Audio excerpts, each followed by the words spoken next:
friends, I'm Erin, and this is Erin Go Live. It is mid-month book bash. It's Friday. What month are we in? April? May? What month is it? It's the 12th. It's May 12th. Oh my gosh. I'm like Kim, but worse. Yeah, it's May 12th, so this weekend is mid-month book bash. It's Friday. I'm officially starting today. So East of Eden, I don't know, wherever it is, taking a short pause on that because I'm way ahead of the read-along schedule. We're not actually starting that till the 15th, so I'll probably read some of that this weekend, but I do hope to make a concerted effort, like really read a lot this weekend. I don't really have many plans. I have a little bit of training tomorrow, blood donation tomorrow, and I need to just do some general cleaning around the house. I'll be kind of in and out of work today, but I have like an hour and 15 minutes until my next couple of calls.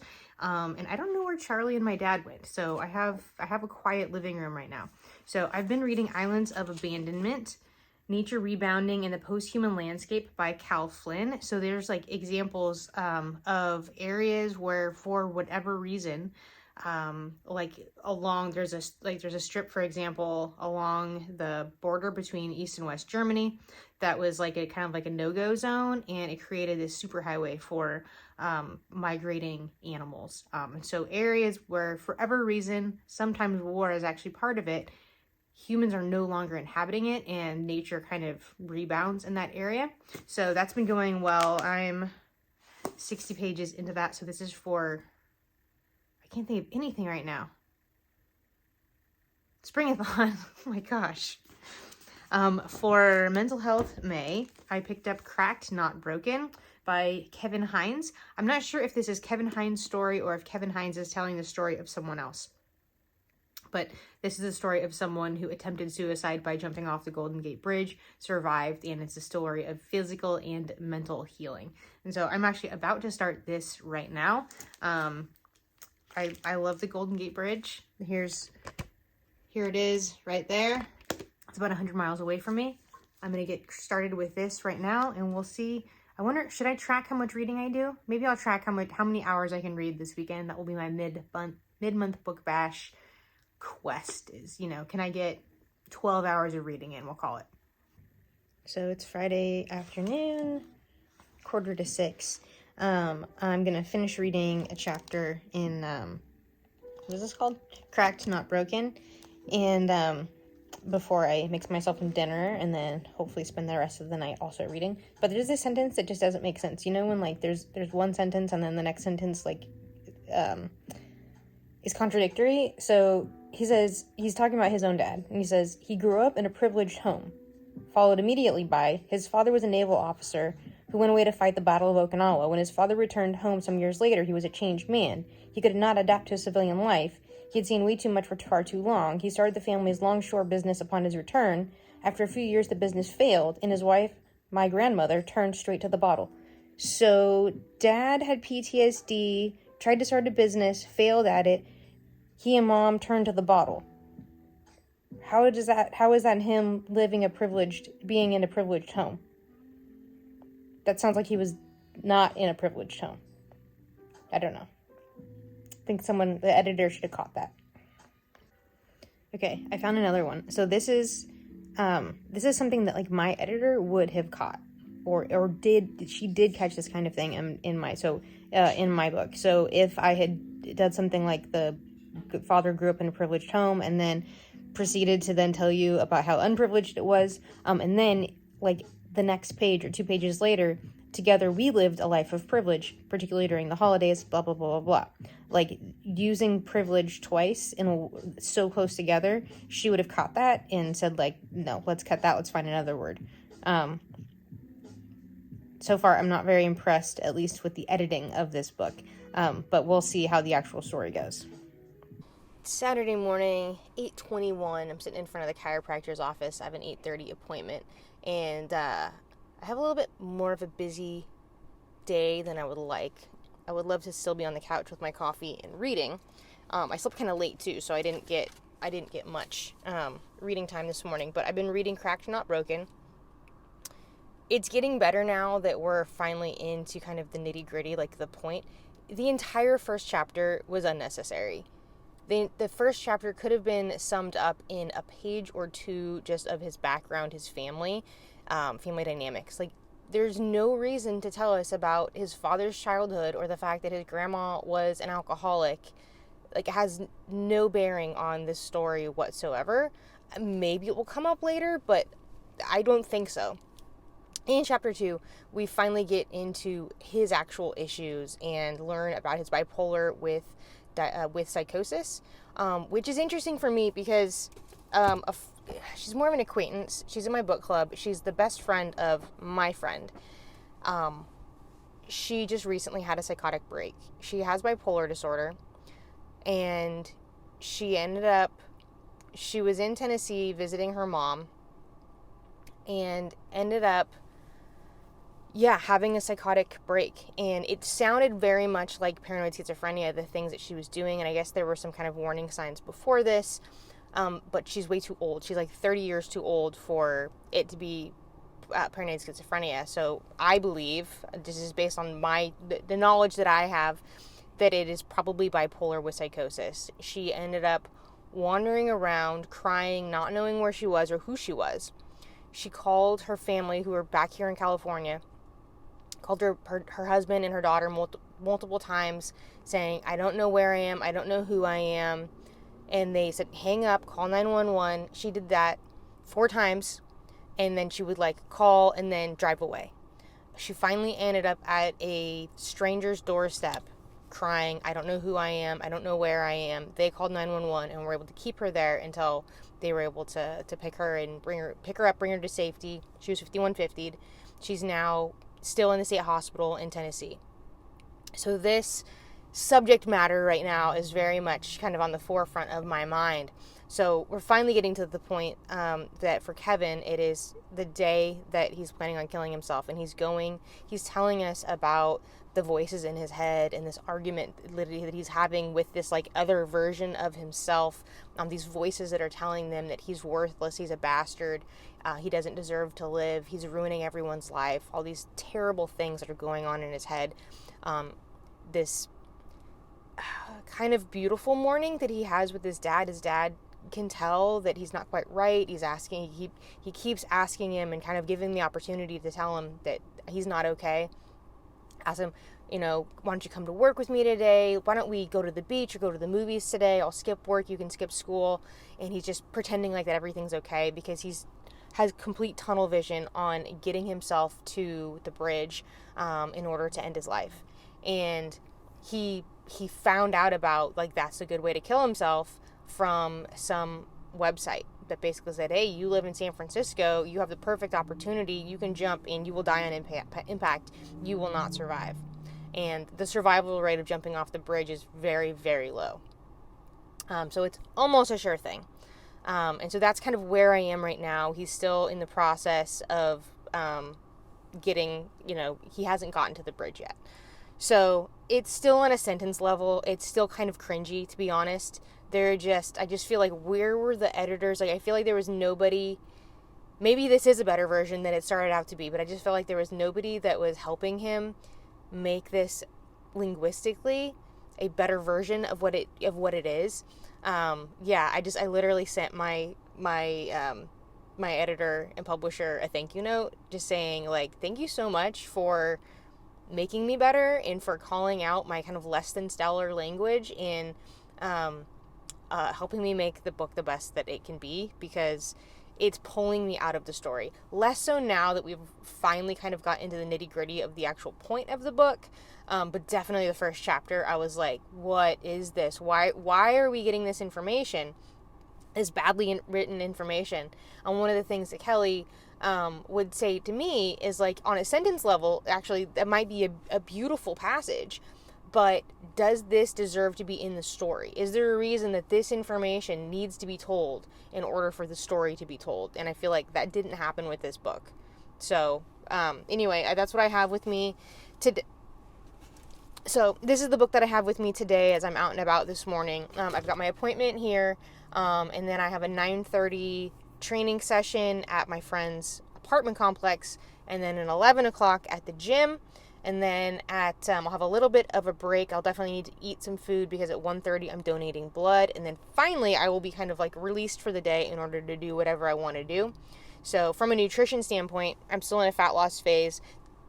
On a day that I'm donating blood, today is not a day that I will be eating in a deficit. I will be eating more calories on purpose today, just to recover, and not be not pass out and not be super low energy. So it's not a day to skip meals or to skimp on calories. So anyway, I'm going to get to it, get inside, and just, neck and back are still jacked up. I'm getting better, but it's not good.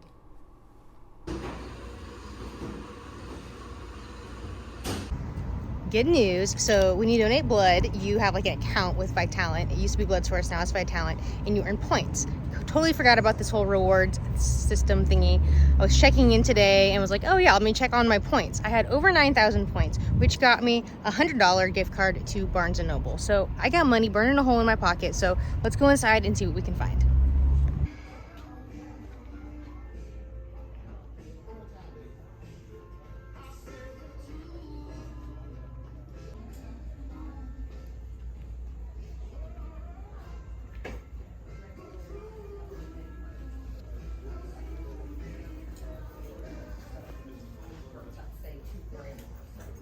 Over to the marketplace.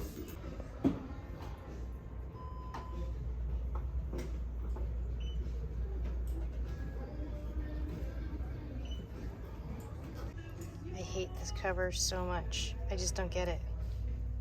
It looks like a textbook to me. So it's book haul time. What did I get? Oddly, all green books. Didn't do that on purpose. So TJ Klune has a new book out. What is it even called?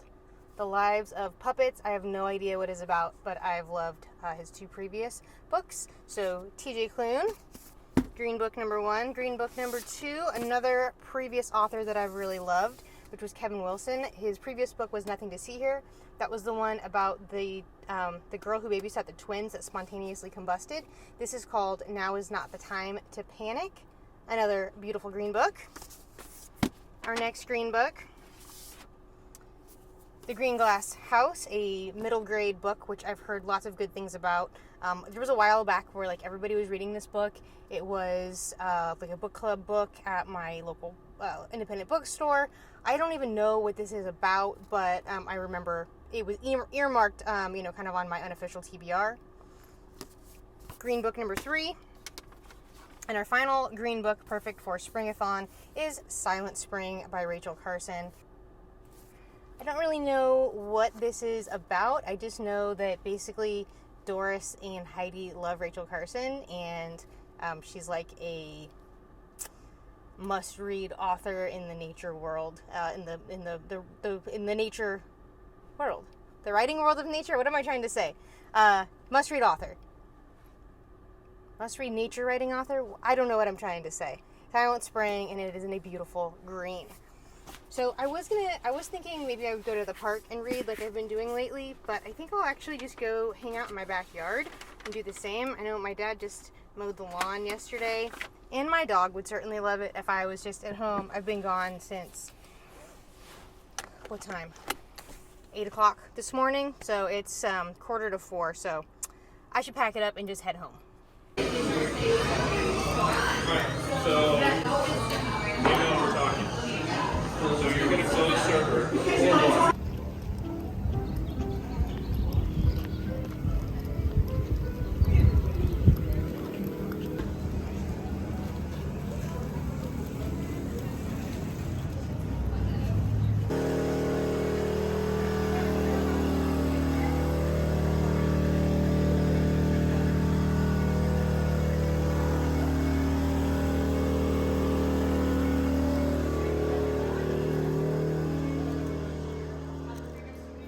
Trying to find a place to talk to you without people everywhere. So I went into historic Folsom. I'm walking by.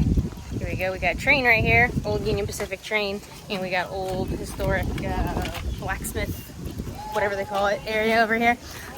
Anyway, went over to Ruby's Books and picked up, what's the book I got?